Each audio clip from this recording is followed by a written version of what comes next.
8 de la mañana, 54 minutos. Mucho hemos hablado que se debieron adoptar medidas en el marco de la situación sanitaria por infecciones respiratorias, algunos virus que han afectado sobre todo a los más pequeños con saturación de camas. Pero bueno, para hablar de este regreso a clases en inicial y primaria también, cómo se va a desarrollar también las pruebas en aquellos que ingresaron a carreras de formación docente, entre otros temas, recibimos hoy a Elvia Pereira, secretaria general de la Federación Uruguaya de Magisterio y también del PIT-CNT. Buenos días, Elvia. Buenos días. Buenos días.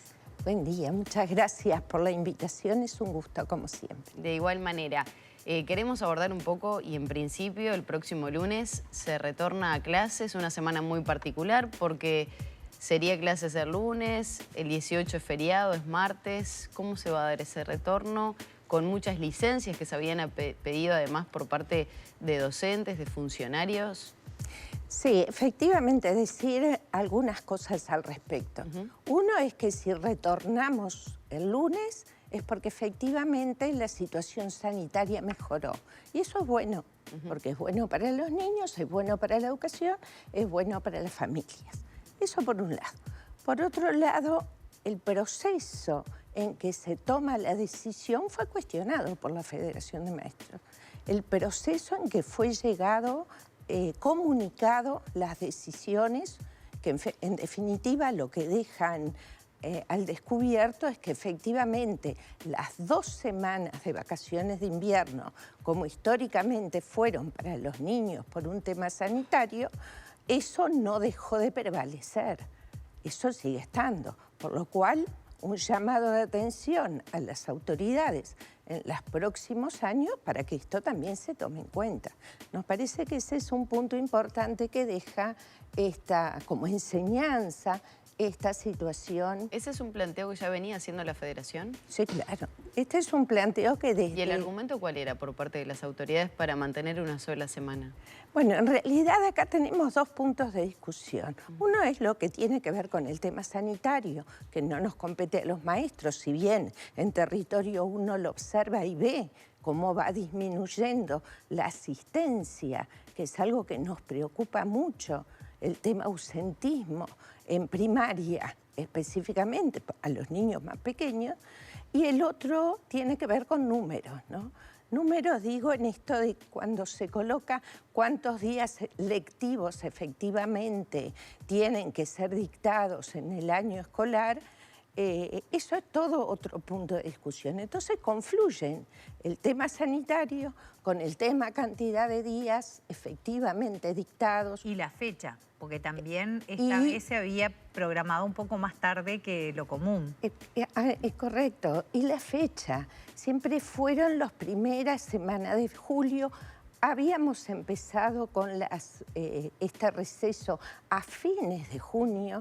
Este año sorprendió cuando se vio la decisión de calendario con esta fecha. Pero efectivamente esto está en manos de las autoridades, no lo definimos nosotros. Yo creo que Daisy Iglesias, cuando estuvo aquí, la representante de los docentes allí en el Consejo Directivo de la ANEP, señalaba que tal vez hubiera tenido que ver el feriado del 18 de julio para tener la pérdida de un día menos de clase.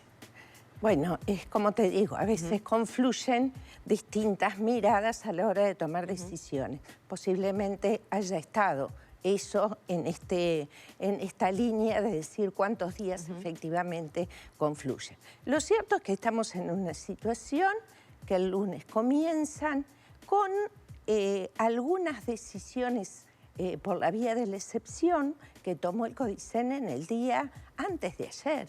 O sea, a un día del recomienzo de clase que ampararía no solo a la inasistencia justificada de los estudiantes, de los escolares, sino también a docentes que efectivamente y documentadamente presenten una situación particular de que hubiesen organizado su vida familiar con el primer calendario.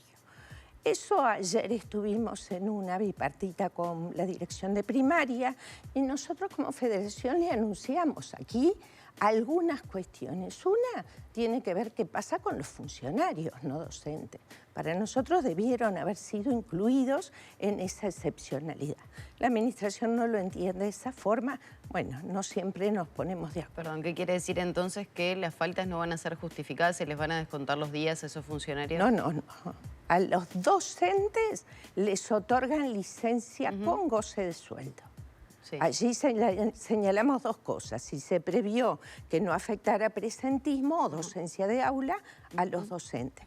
Y por otro lado planteamos qué pasa con los no docentes. Exacto. Bueno, no están contemplados. Por eso, ¿no se les va a justificar su No, ni inasistencia? justificar y en muchos casos ni autorizar la excepcionalidad de la licencia, seguro. ¿Y ahí qué pasaría entonces? Y bueno, y ahí lamentablemente, a nuestro criterio, hay una decisión que deja por fuera a gran parte de los compañeros que deberían, a nuestro criterio, estar contemplados en esa excepcionalidad. Elvia, justamente, ¿tienen algún relevamiento de cuántos, por ejemplo, docentes y cuántos funcionarios no docentes estarían requiriendo de esa licencia excepcional? Porque uno también piensa, y si vuelven las clases y hay muchos docentes y funcionarios, bueno, con o sin pago de sueldo, pero a los hechos para las clases que se están tomando esa licencia excepcional, ¿cómo se cubre? En el caso docente, nosotros tenemos la figura de lo que conocemos habitualmente como 662, maestro a la orden. Allí lo que es un tipo de suplencia que se cubre en el caso de docentes siempre y cuando haya maestros disponibles para cubrir esas funciones, ¿no? Eso está previsto. En el caso de los funcionarios, no. Y yo creo que esta excepcionalidad que los deja por fuera a los no docentes, mucho tiene que ver con eso que tú señalas, que efectivamente no hay un mecanismo, como sí lo hay en los docentes, de cubrir las ausencias de funcionarios. Es un debe grande que tenemos como reivindicación dentro de la federación ese tema, ¿no? Y continuando y profundizando con ese tema, ustedes que son quienes están en el campo y además Robert Silva, presidente de la ANEP, lo planteó también, que esta excepcionalidad iba a quedar más bien supeditada al contacto de las familias con cada centro educativo, con cada dirección de cada escuela. ¿Hay muchas familias que estén en esta situación? Nosotros no contamos con esa información sobre cuáles son las familias, la cantidad de familias, porque a las familias con respecto a los niños quedó abierto. O sea, aquel niño, aquella familia que tenga su organización familiar de determinada manera y haya definido que estos días el niño no va a concurrir, se le justificará la inasistencia. Distinto al caso de los docentes, que tienen que presentar documentación. Esto es, pasajes que no puedan modificar, alguna reserva de hoteles, porque así lo dijeron y así está establecido, por ejemplo, de antemano. Ahí también se generan algunas situaciones en cuanto al tiempo en que se sale esta resolución. Hace 2 días y hace 2 semanas que esto se modificó. Entonces, es un tanto difícil cuando se atienden circunstancias especiales y el universo en que puede ser contemplado no está involucrado la totalidad. Elvia, ¿se puede garantizar que los alumnos que concurran a clase van a contar con todos ellos con docentes? Es una garantía que nosotros desde la Federación no lo podemos decir. Lo que sí podemos decir es que esta situación no fue creada por los docentes, indudablemente.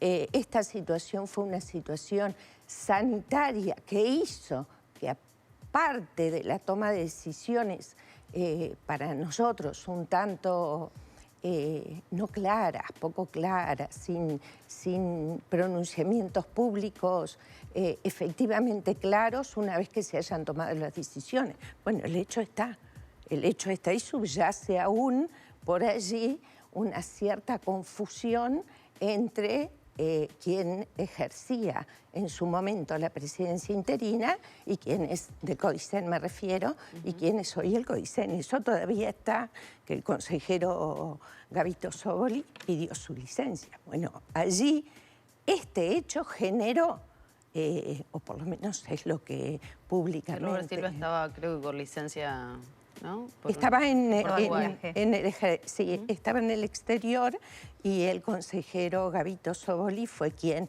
efectivamente nos convoca como integrantes del SCCEU a una reunión donde se manejan ciertos escenarios y a las pocas horas públicamente dice otra cosa totalmente distinta de la que sí se manejaba.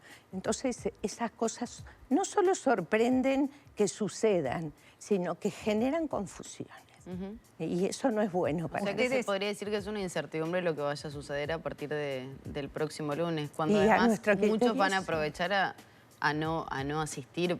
Digo, más que nada los alumnos. Calculo que los docentes van a hacer el esfuerzo por ir el próximo lunes, no, pero... De parte de los docentes, nosotros somos llamados... Hasta el martes. No, los docentes, nosotros somos llamados a nuestra función. Allí vamos a estar todas y todos los que efectivamente no tengamos esta situación de excepcionalidad. Ahora, el resto de las familias lo decidirá de acuerdo a su saber y entender. Lo mejor es que los niños estén en la escuela. Eso es lo mejor, eso sería lo mejor. Pero bueno, estas ambigüedades generan estas cosas. Pereira, no quiero dejar de tocar otros temas que también son muy importantes a esta hora y uno de ellos son las situaciones de violencia que se están repitiendo en diferentes centros educativos, escuelas principalmente, con algunos casos que llegaron a pasar determinados límites. Recuerdo hace un mes o menos de una persona que entró armada al centro educativo, lo que está pasando ahora en la escuela de Paysandú, que está siendo amenazada, tanto docentes como estudiantes, por una persona que dice que va a entrar a matar. ¿Qué lectura están haciendo? ¿Han tomado algún contacto? ¿Qué información tienen sobre esa situación hasta ahora? Bueno, las situaciones de violencia son situaciones que lamentablemente se vienen repitiendo, no son de ahora. La Federación ha actuado en cada una de las circunstancias. Puntualmente con la situación de Paysandú y la escuela, personalmente estuve en el centro educativo porque eventualmente estaba en el departamento acompañada de la presidenta de ADEMU Paysandú.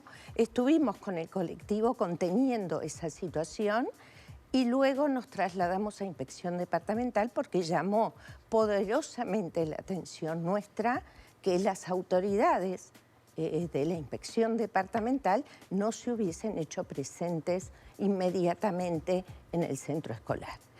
Es una amenaza de una persona, amenaza de muerte, es lo que amenaza a matar docentes y llegar a matar a los niños. O sea, claramente es una persona que está en tratamiento psiquiátrico, donde tiene desajustes, pero llama la atención esa inactividad o inacción de parte de la inspección. Estuvimos allí con la encargada de despacho, porque el inspector departamental estaba de licencia. En ese momento, el día 28 de junio, sucedió. El hecho sucedió el 27, estuvimos el 28 con ellas. Ayer en la bipartita con primaria, con dirección general, volvimos a colocar el tema, porque también comienzan las clases el lunes. ¿Y qué pasaron estas 2 semanas cuando había habido un acuerdo con las autoridades locales y la Federación de Maestros de que se iba a atender con alguna guardia especial que primaria tiene el mecanismo para hacerlo y hasta ahora no se había tenido noticia? ¿No hay noticia de...? Ayer nos dijeron que iba a haber una guardia por 15 días hábiles. ¿En qué consiste? ¿Es un policía en la puerta? No es un policía, no es un policía efectivamente. Para nosotros el patrullaje zonal que desde el Ministerio del Interior se realiza en los distintos barrios y en las distintas localidades no está mal, solo que no es suficiente. Para esta circunstancia no es suficiente. Para nosotros, con el colectivo de acuerdo, debería haber una persona en horario escolar, es una escuela de tiempo completo. Este hecho de no solo de amenaza, sino, digo para que todos, por si no saben el tema, fue de agresión hacia vehículos de los docentes que estaban allí, ¿no? Él llegó a ingresar incluso y lo retiraron. Él intenta ingresar porque es exalumno de la escuela. Si bien es una persona adulta, fue exalumno de la escuela y tiene un vínculo complejo con una situación emocional compleja en el entorno escolar. Tiene mucho vínculo con docentes que hace muchos años están en la escuela, tiene muchos vínculos personales y propios y de sus reminiscencias de su niñez en esa escuela. Entonces, eso que genera ambigüedades en cuanto a sus sentimientos hace que reaccione de manera violenta. Y esto no quiere decir que para nosotros no sea una grandísima preocupación. Para nosotros esto es grave, grave. Elvia, ¿ustedes pretenden que haya una persona, un particular, que haya un policía, un portero? ¿Qué es lo que pretenden? Se contrató una empresa de vigilancia, de seguridad, va a estar allí. Claro, que pueda tener las herramientas para hacer frente a una situación, porque un portero tal vez no tiene las herramientas para reducir, por ejemplo, a la persona, no sé. Capaz que no se trata tanto de reducir, pero sí de alguna manera de generar confianza hacia el personal que está en la escuela, porque no son solo las docentes, están todos los funcionarios, pero están los niños. Y entre los niños también es alguien, tiene una vinculación familiar directa. Claro. Esos niños con esta persona que además vive frente a la escuela. Imagino que ha afectado además el normal funcionamiento del centro educativo, ¿no? Bueno, viste que enseguida fue el receso, el inicio del receso inmediatamente. Bien. O sea que hubo un tiempo para que las autoridades definieran esto. Para nosotros mucho más allá que 15 días hábiles. Pereira, ¿solamente va a actuar ANEP o uno piensa qué pasa con quizá policía, justicia? Porque también al ser una sola persona, no sé si es aplicable en ese caso, pero por poner un ejemplo, una tobillera, algo que permita controlar dónde se encuentra esa persona. ¿Esa pata se tomó, esa línea? Bueno, esto está en la órbita judicial. Por lo cual será esa la órbita que decida cuáles son las medidas efectivamente o potencialmente se puedan tomar en ese sentido. Nosotros no carecemos de esa información. Elvia, le quiero consultar por otros temas que manejábamos ayer, pero me parece pertinente por lo menos repasar algunos de estos datos. Futuros docentes señalan que más de la mitad escribe con errores de puntuación y tipeo cuando ingresa a la carrera. El Consejo de Formación en Educación evaluó la comprensión lectora y la producción escrita de más de 4.700 nuevos inscriptos a sus carreras terciarias. 4 de cada 10 no consiguen los niveles de lectura mínimos que se pretende de un graduado de bachillerato. El 56% no lo logra en escritura y una cuarta parte tiene un desempeño descendido en ambas. Todavía más magro si se observa a quienes ingresan a estudiar la carrera de magisterio. 6 de cada 10 de ellos escriben con errores de vocabulario o frases inconclusas. Los datos son aún más alarmantes entre los alumnos afrodescendientes, entre los más pobres y aquellos que entraron a la carrera con más rezago, con edad más avanzada. ¿Qué lectura se puede hacer como secretaria general de la Federación de Magisterio, más allá que estamos hablando de aquellas personas que ingresan a la carrera? Yo creo que es preocupante. En dos direcciones. Hay que preocuparse, pero hay que ocuparse. Esto seguramente no surge hoy, el estudio sí, pero no la situación. Esto habla de un egreso insuficiente. Está focalizado en formación en educación, pero seguramente se tendría que mirar en todo el egreso hacia las distintas carreras. Porque salvo que haya conclusiones que desconozco, que tengan que ver con la decisión que toman los estudiantes al egresar de 6º año de secundaria, de 9º hoy, si no me equivoco, sería así, elegir la carrera docente para su continuidad profesional. Salvo que concluya que allí hay un nexo importante, hay que pensar como sociedad, como actores educativos, a la hora de tomar decisiones, donde efectivamente están las situaciones que hay que atender puntualmente en el sistema educativo. Y esa claramente está siendo uno, ¿no?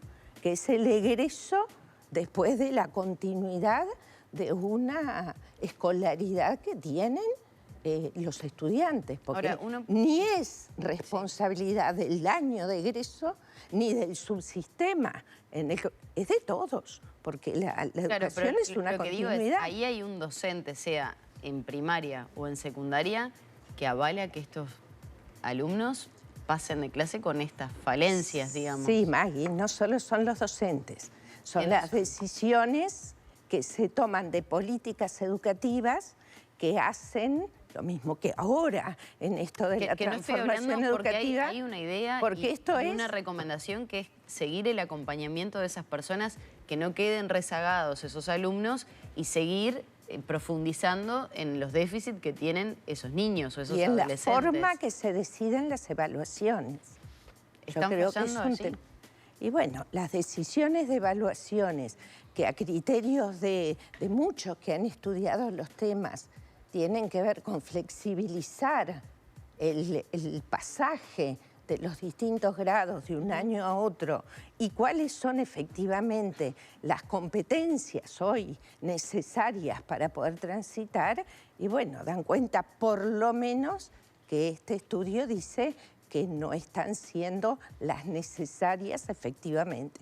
O por lo menos que ahí hay un foco de preocupación y hay que mirarlo bien. ¿Qué ven los docentes? Porque me parece que también es pertinente esa mirada, ¿no? ¿Qué es lo que están observando?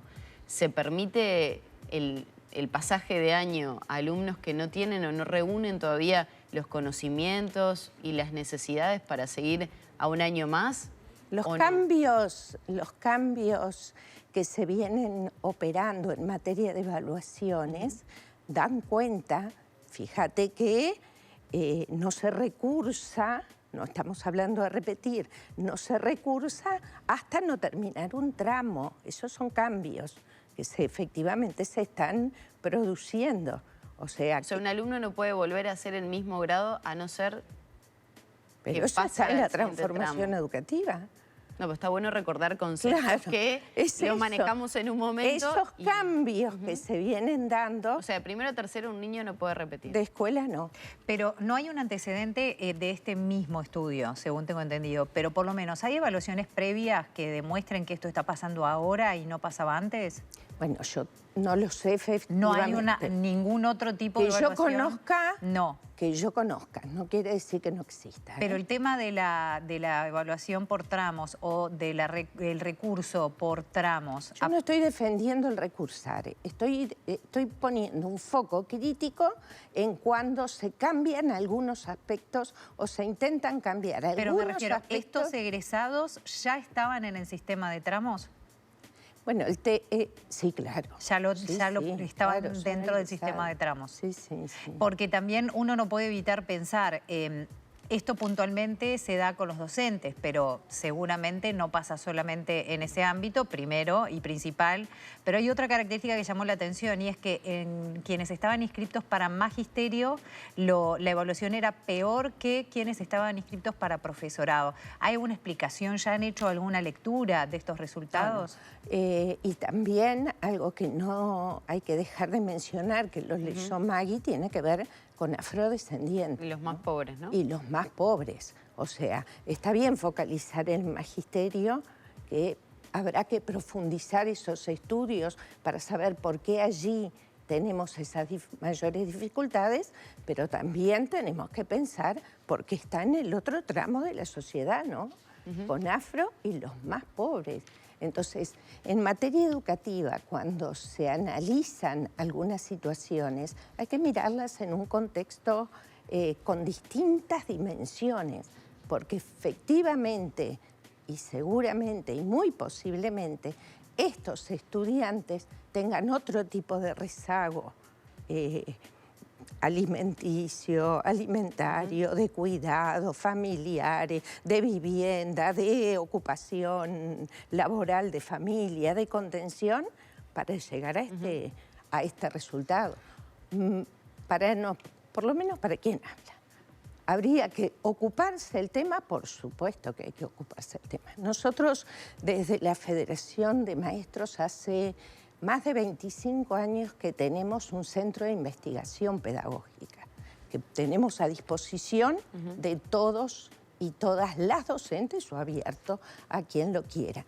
De allí salen desde experiencias de aula apoyo hacia los distintos compañeras y compañeros maestros, docentes. La academia también utiliza el producto de esto que sale de las aulas en ese apoyo. Esa es una línea que para nosotros es interesante de transitar en cuanto a ocuparnos de estas cuestiones también que trascienden a números, sino que son hechos reales que suceden en las escuelas y en la profesión. Elvia, le quería consultar ya en el rol de secretaria general del PIT-CNT, ¿cuándo estiman que se pueda definir si se apoya o no un plebiscito contra la reforma de la Seguridad Social? Bueno, hoy la fecha que hemos establecido como mesa representativa el jueves pasado, este jueves anterior, fue el día 10 de agosto. El 10 de agosto, en la próxima mesa representativa, los gremios, federaciones, sindicatos, están discutiendo a su interna la mejor oportunidad o momento para definirlo y efectivamente decir si se va o no por esta enmienda constitucional a través de un plebiscito. Eso está todavía por definirse, no hay una sola línea hoy de argumentación hacia muy favorable o no favorable a que esto suceda. Hay muchos aspectos a tomar en cuenta y hay muchos gremios que, insisto, están discutiendo porque hay dudas. Hay muchas dudas. ¿Sobre qué? Hay muchas dudas. Si se debe llevar a cabo un plebiscito o si es pertinente o si están a favor o en contra de la reforma. Eso creo que no está en discusión, ¿no? Eso no está en discusión. Entonces, ¿cuáles son las posturas cuáles son en torno a este tema? Contra la reforma jubilatoria no hay dudas. Todos los sindicatos estamos en contra de la reforma jubilatoria. Ahora, llevar adelante una herramienta como un plebiscito, ya sucedió cuando la LUC, ese tránsito y ese proceso de confluir hacia un referéndum en su oportunidad, hoy sería hacia un plebiscito, lleva muchos análisis, no solo los análisis de los constitucionalistas, las oportunidades políticas, el momento, fíjense que el momento en que está todo el tema de los trabajadores y las trabajadoras. Estamos en la mayor ronda de consejos de salario, por ejemplo. Son hechos que uno no puede no verlos, porque cuando se define algo, todas y todos deberíamos estar detrás de eso. Eso será alrededor del 10 de agosto y bueno, y será la mesa la que lo define. Elvia, muchas gracias. A las órdenes. Gracias. Cerramos por aquí la entrevista con la secretaria general de la Federación Uruguaya de Magisterio y también de la Central Sindical, Elvia Pereira.